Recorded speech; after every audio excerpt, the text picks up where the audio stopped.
Want all your Gmail emails to automatically land in another Gmail inbox? Here's how to set it up in under a minute.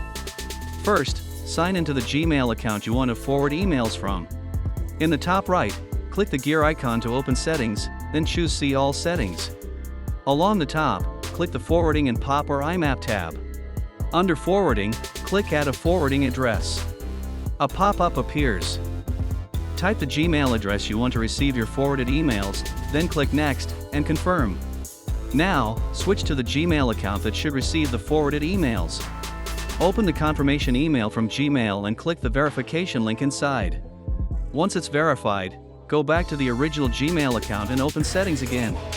In Forwarding and POP or IMAP, choose Forward a copy of incoming mail to, and select the new Gmail address from the drop-down.